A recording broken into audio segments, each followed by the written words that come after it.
นี่น่าจะแพงอยู่นะ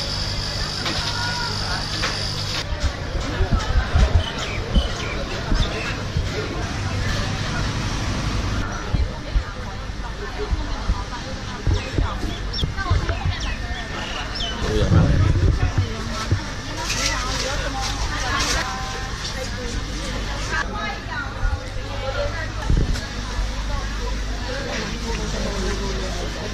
อ๋อกั้งลูกกั้งแล้วก็พ่อเป็นตัวอะไรเดี๋ยวเราต้องพูดนะจ๊ะปลานักเลงเก๋าอ่ะไปดิพอดี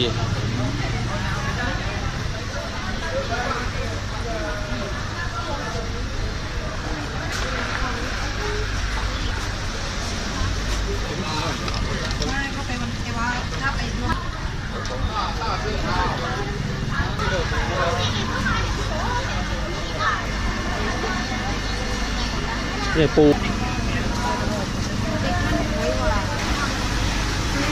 ไปเดินไปหลิวเดินไป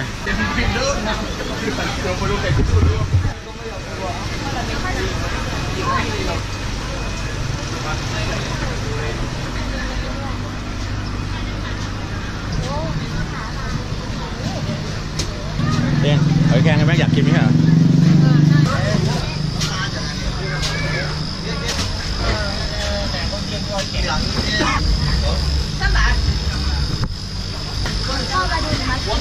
กินแต่ตัวมันใหญ่อ่ะเตียวนี่ไหมอ่ะตัวนี้ช่างตัวนี้เลย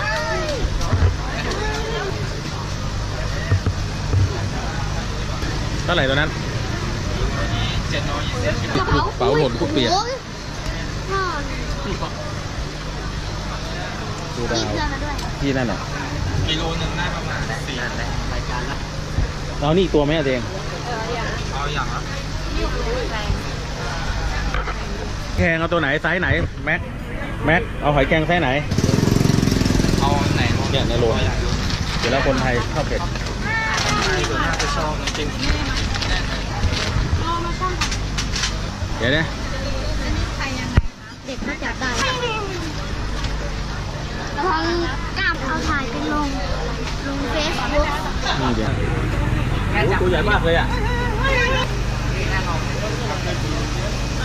เองเอาอะไรเปล่าเลยจะได้เสร็จ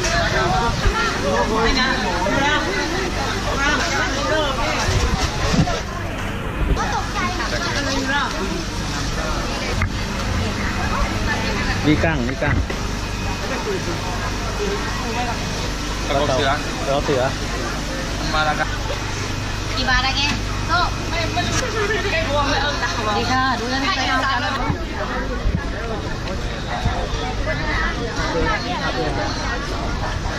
นี่ปลาอะไร280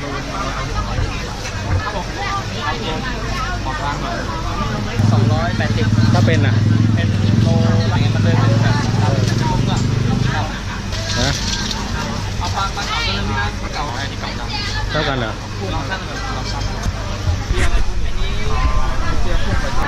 พอดีไม่ได้กินแล้ววันนี้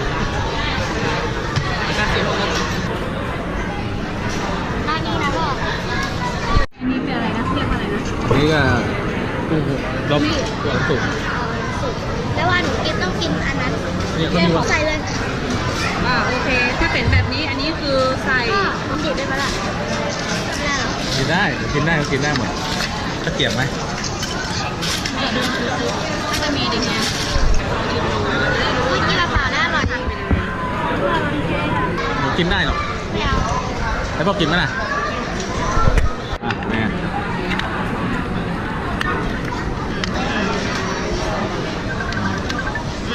โอเคอันนี้หรือเปล่าใช่ไม่ได้คันนี้เอาเหรอเต็ง